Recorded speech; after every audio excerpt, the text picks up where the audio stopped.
Sent you video coming up. The most anticipated One Punch Man season 3 episode is here, and it was ...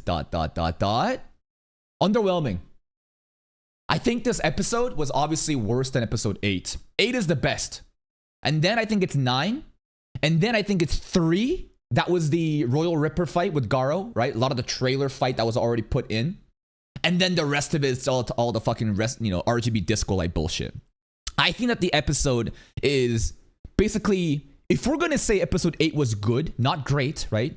Using numbers, it gets all over the place because people have such an insane way of rating this show. Some content creators, like I've seen motherfuckers on Twitter say, like, this is a 4 out of 10 episode. Like, this is a 5 out of 10 episode. I'm like, what are you fucking smoking?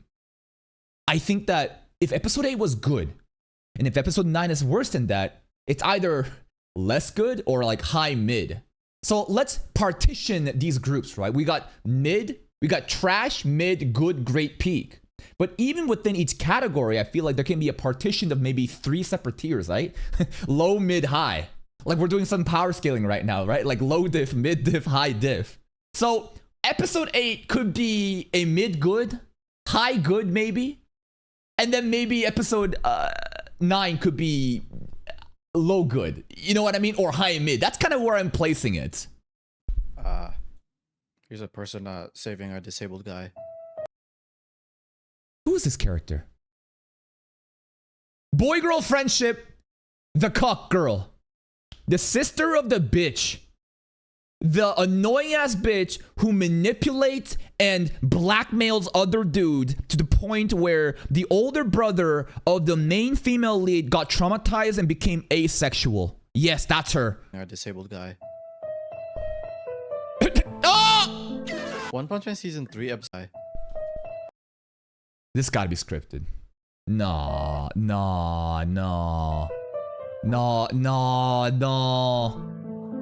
One Punch Man season 3 episode 9 was a good episode, but not good enough. I think this looks as good as episode 8, maybe on par or a bit lower or better. You guys can be the judge, but animating such a complex design in a absolute dog shit of a schedule is something very impressive to do and ambitious. While the animation itself is really good for the show's standards. I mean, is it fight of the year? I mean, no. Fight of the week. We can't even say fight of the... Yeah, Wild Last Boss popped the fuck off. I'm sad that Wild Last Boss is not getting the recognition it deserves, though. Isn't that crazy? I thought this episode would bang. I don't know if other people it's underperforming, but in my channel, like, I expected this video to do really fucking well. It's not. You know what else is doing really fucking well? Let's see. So Wild Last Boss is here, clocking in at 3.6k at 1 day ago. It's not bad. JJK opening came out of nowhere though and just gapped it with like a fucking 8-hour lead, basically this has like an 8-hour advantage because every video comes out every 4 hours or so. JJK opening hitting this hard is a really good sign to see, which is great. What was the other fight? This fight. Unlimited Gacha, right? Mugen Gacha episode 10, this fucking hit. Mugen Gacha is absolutely fucking cranking it, but Wild Last Boss, disappointing, unfortunate. It is what it is. That goes to the Last Boss. Animation is up there with episode 8, but the problems are not just the animation for this one. A lot of it stems with the problems that the majority of the episodes has in terms of direction / pacing, etc. Again, no manga section stuff because there's actually stuff to talk about.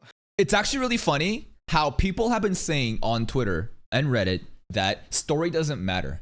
How many of you guys, right?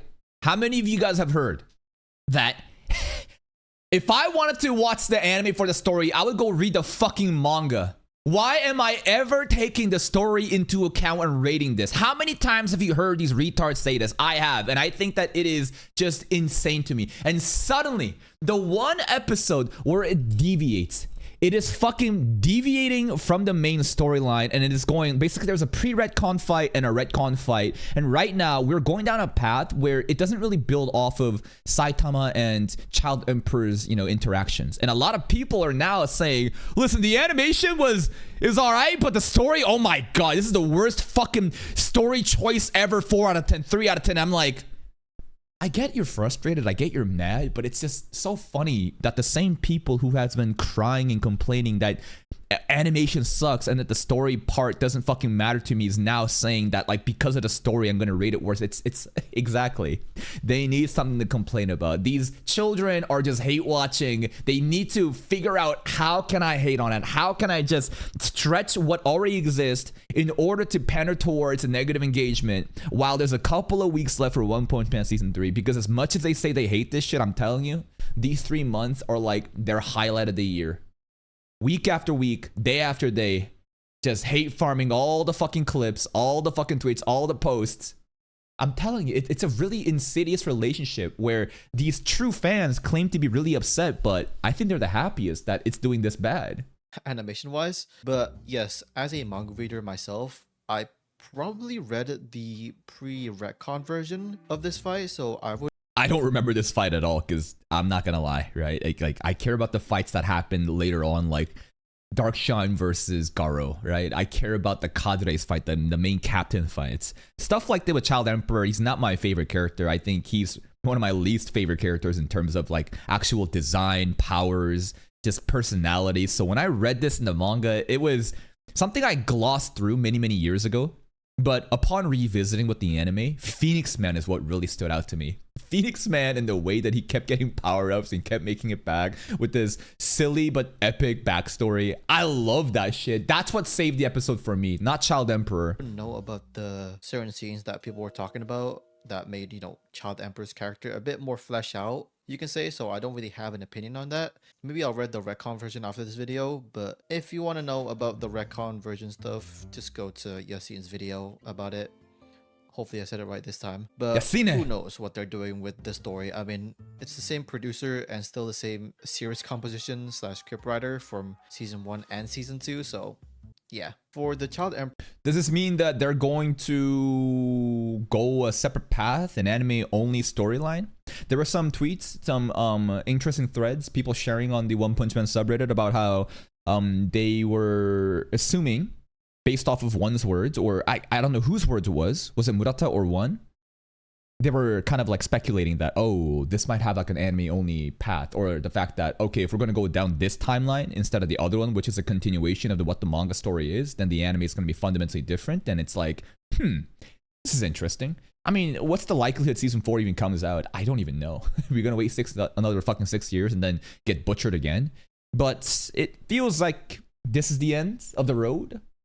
But if it's not like they can't just change shit up again, right? Just because it's going down this one path line doesn't mean we can't go back to the other timeline of the manga events. I feel like there's ways that the anime can simply restructure the stories so that it makes sense. versus Phoenix Man fight, they got some specialists in this field, more so the mechs. The episode was storyboarded by Takashi Hashimoto and directed by Kozo Kaiho, alongside some very promising freelance animators that's not from Japan, and decent lineup of JC staff animators.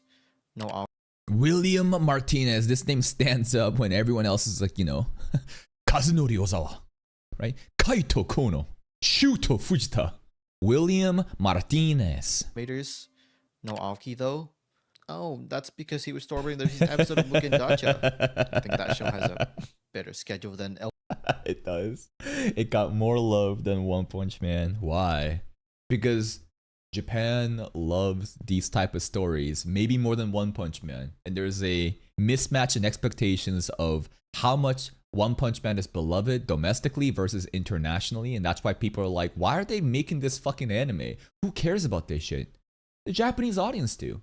And their interests obviously are way more important for what gets made for the Japanese animation industry. OPM season 3, so the episode was probably finished a couple of months ago, maybe even more. Although Hashimoto gets highlighted more as a effects animator, since his whole career he has been doing a lot of that, not just effects animating, but also being the effects animation director for Bleach, multiple shows. Oshinoko, he is also very good everything. at Gundam stuff / mechs. He's the storyboarder, key animator, and credited as a mecha animation director for this episode. Cool. Someone that regularly is involved in mecha related projects, hence in a pretty recent JC Staff show Mao 2099 too. This is a really good anime. This is one of their better JC Staff animes for sure. with Mao 2099, when an episode had some mecha related side of things. Yeah. He was the mecha animation director for that specific I remember this one. This was like them getting caught up in a drug trade, and Mao pulled up and he showed us new form. I guess the the Gundams, the mecha stuff, and the fight scene was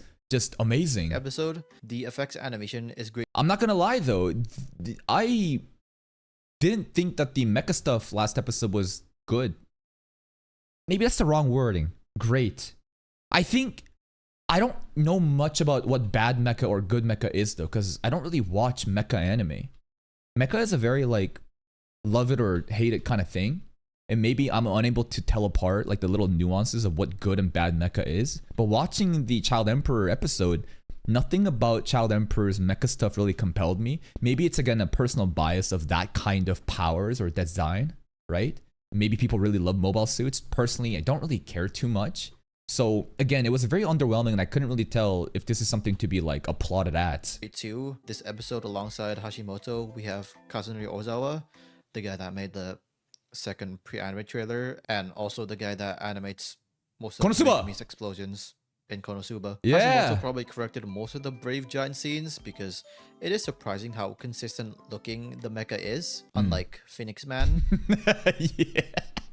Phoenix Man looked chopped as fuck. Whatever they would show us, like his, I don't know, it's like inside, like what the hell's going on here? Although he can look good sometimes. There's some good moments. Say again, commendable that everything is in 2D, the characters with such complex designs, but like the way that we applaud dragons in fantasy animes or isekai of like, wow, it's all 2D, or even monster designs like Orochi in 2D, that is commendable. It takes a lot more effort. So I think that even though I felt like underwhelmed by Hashimoto's, Brave Giant stuff, there is actually a lot going on that I'm unable to like decipher and appreciate. And it could have been a lot worse if someone else did it. why don't they just use CG? Some shows can utilize CG Gundams, mechs, shit really well, but I mean, don't know. most people will still complain if it's 2D or 3D, so I feel like it would have been a better decision to have most of Brave Giant or maybe Phoenix Man be in 3D and you sprinkle in some 2D cuts here and there, like some other mecha shows. That probably would have made it more consistent since, again, the CG team in JC stuff alongside with They're pretty good, Studio Ghibli, right? They are pretty good. Even in a time crunch like OPM Season 2, they did a really good job at that department. Besides that though, some of the most impressive things about this fight is the effects animation. Of course, having two very notable names when it comes to effects animation, you will get some nice effects here and there, even if the conditions are autistic. This effects was by Ozawa, is I've never heard that phrase. in there, even if the conditions are autistic. I've never heard autism be used like that in a sentence. This effects was by Ozawa, is very nice. The lightning and of course Hashimoto with the corrections, very detailed designs. I love also they do this shot like most Gundam stuff. Overall, the fight, posings. I think this is way better looking than episode 5. Maybe he said artistic? Maybe he did. I know what I heard though. I think people that even for a second thought this matches with episode 5's animation is absolutely retarded. This episode was way more consistent and Yes. the highlight shines more. For some Yes, episode 8, then 9, then 5. 5 was very choppy. It was very... It felt like... It was so inconsistent. Every part was janky. There were some moments of greatness, like the Vanoba cut, with skin still undercooked though. Like, I don't know how to describe it. It's just chop.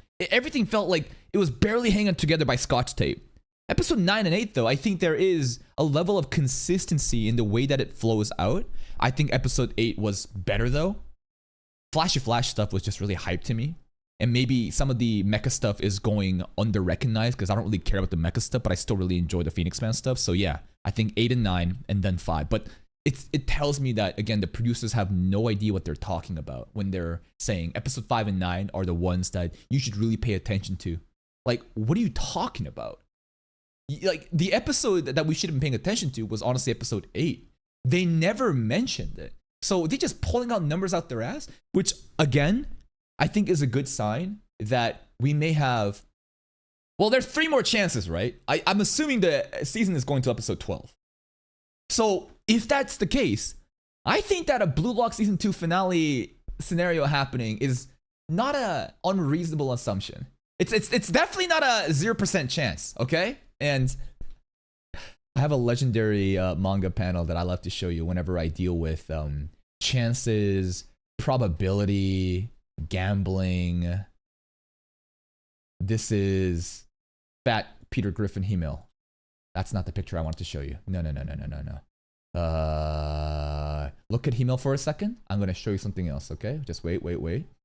Just wait. I got it. I'm telling you, it's worth it, okay? Hey, where's this picture? Come on, where's this picture? Guys, I can't find a picture. No. It's here.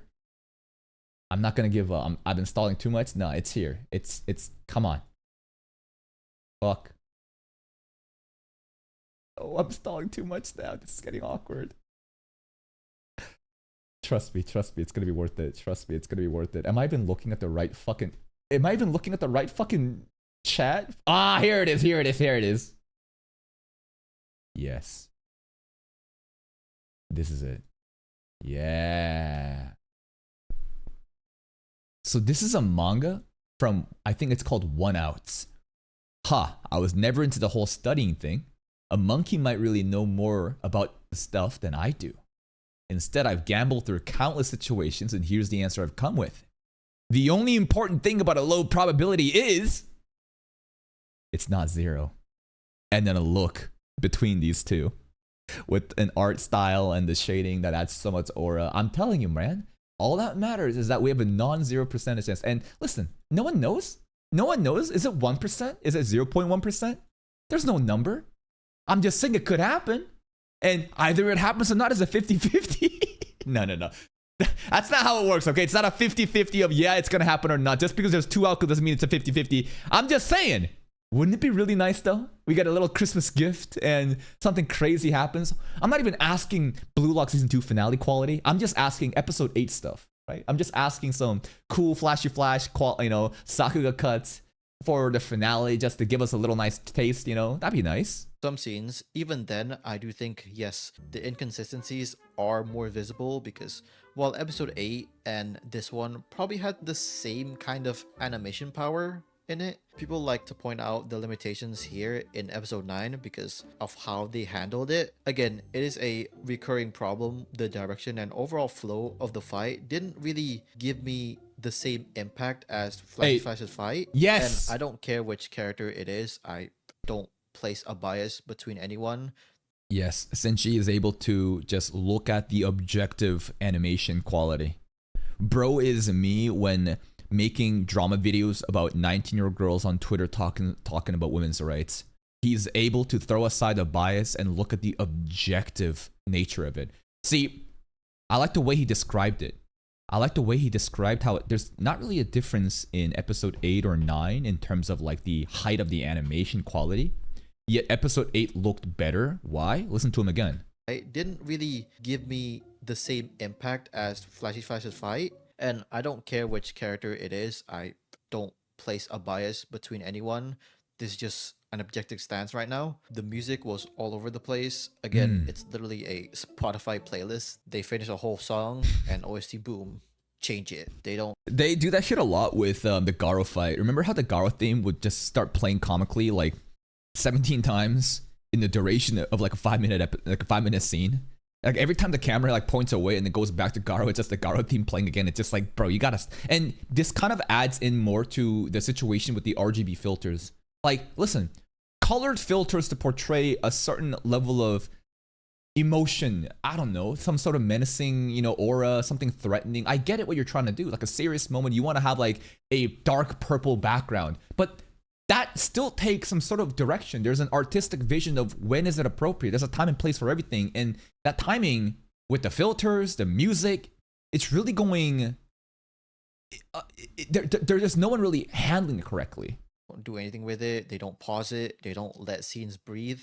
It's just sometimes cut. And yeah. That's why it doesn't seem as appealing as episode 8. while I still think this is better And I guess it kind of makes sense, right? That again, just no fucking time to make these episodes, everyone just rushing. But even like when someone is making a video, like a YouTube video, and they're editing all their different cuts, like they listen to the whole flow of like, does this sound good? Does this make sense? To them, it feels like, all right, just stitch up all these different fucking parts together, boom, boom, boom, slap it up, put in just, it's barely holding on by fucking scotch tape, and let's just let it rip. than most episodes this season of OPM, although that's not a tall task to ask for. But another negative that again is another problem visually with this season is the hyper detailed backgrounds, I guess, that don't mix with the characters. There's Yeah. nothing wrong with detailed realistic looking backgrounds, but if the color mixing and the textures are not kind of the same visual style, Then it's kind of like how people complain about CG not meshing with the background, right?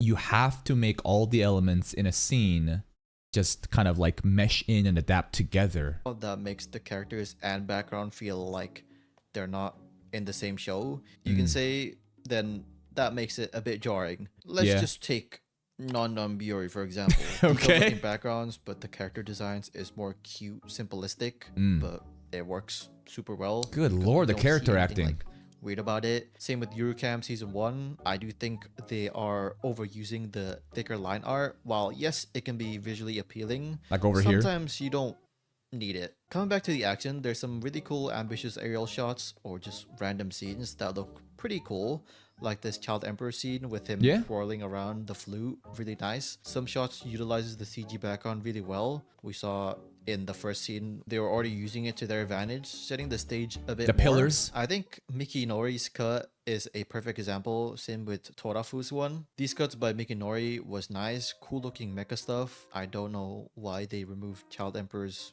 brave child parts closing into him, but oh well. And the scene perfectly conveys feeding Yeah, that's like, how did the drill parts, kind of already make it in? I mean, he explained it briefly afterwards, but it would have been really cool to see all these different parts come in at the same time as he's about to do the transformation. Would have really made it more impactful. The transformation itself looked pretty cool though.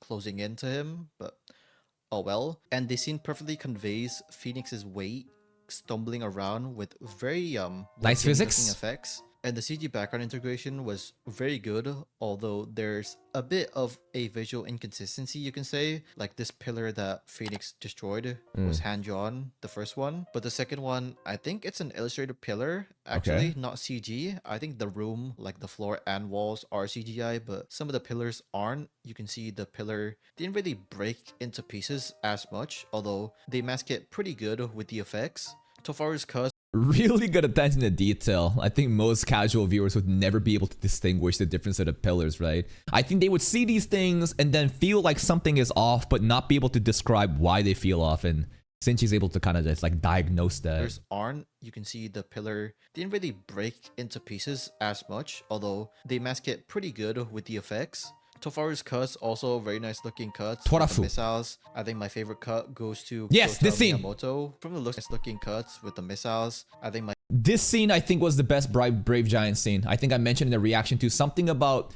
this scene of him breaking in and then him towering over, the way that the camera is moving all around, the rubble, the debris all around too. Great scene. favorite cut goes to Kyoto Miyamoto. From the looks of things, he has only recently Damachi. been doing a lot of key animation stuff in JC, upcoming from the studio. You'd love to see it. The Gundam sliding Yo, you watch these two scenes, you probably think it's the same fucking anime, right? It's just crazy how like Mugen Gacha, the design, it just feels like it's Danmachi shit because again, it's like the main talent working on this shit, it shares the same production line, right? So it's crazy. Kaito, right? This is the diddler elf, but bro looks like he could straight up be from Danmachi, man. looks of thing. He has only recently been doing a lot of key animation stuff in JC, upcoming name from the studio. You'd love to see it. The Gundam sliding was very smooth. I think Yeah. the most impressive thing about his cuts is the attention to detail, the debris animation, same with these bullets being hand-drawn, and the lighting flickering on the suit. Yeah, this is really nice. And again, these things are stuff that I think probably does compete with like flashy flash cuts.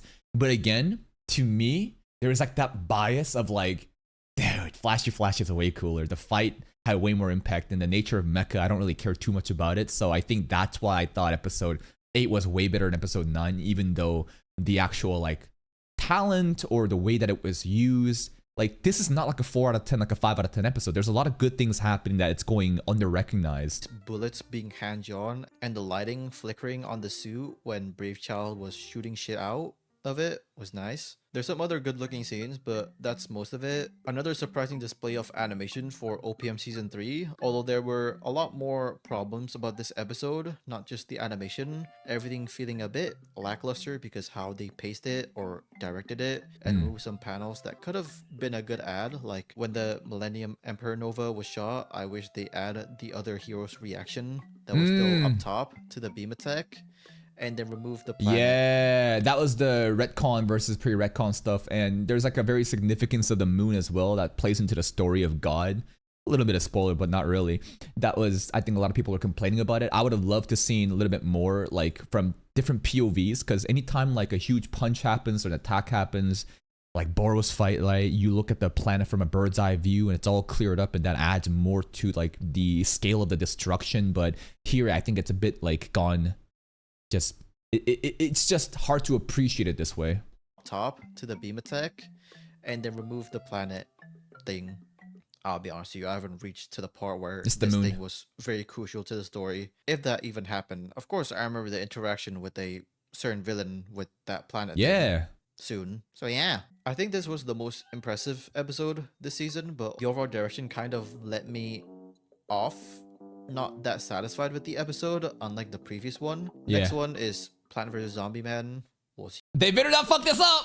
They better not fuck this up. There is a really listen. There's actually only one part of the Zombie Man fight which okay. So basically, what I am looking forward to is it's one panel. It's literally one panel of Zombie Man versus some fodder enemies, but the way that it was drawn in the manga was so cool, so stylish that I was like, damn, that shit hit harder than the actual fight against the boss monster that he's gonna fight later on too. I just hope that like that scene is done well, or maybe it's just gonna be chopped and I'll be really sad about it. See what we have in store for him. Hopefully Aoki does something with him. Yeah, I hear that Aoki was kind of teasing that there is something to. Like, he's basically involved in the Zombie Man stuff, and I don't know, maybe it's gonna be amazing. If you guys like the video, leave a like. If you hate it, leave a like. Comment down below what your thoughts about this episode. What did the comments say? Imagine what Jason Staff would have done if they actually had an experienced action director in 6 more months' time. If only, huh? It's minimal. At least there was no filters. This episode just highlighted the worst problem with One Punch Man Season 3. Directing, I give some credit scene. Yeah, the directing really is absolutely bad. The review again out before the reaction. Since you're probably, prioritizing the main channel content over second channel content, please review Sanda. I'm sorry, ain't nobody gonna be fucking making Sanda videos because this shit is fucking cooked on YouTube, which is crazy. I saw an insane anime scene of the old man kissing a little girl on the stairway, and I'm like, what the fuck is going on?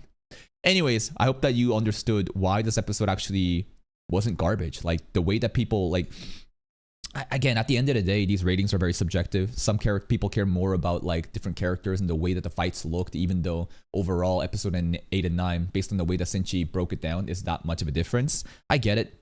Tensions are high. People are just frustrated.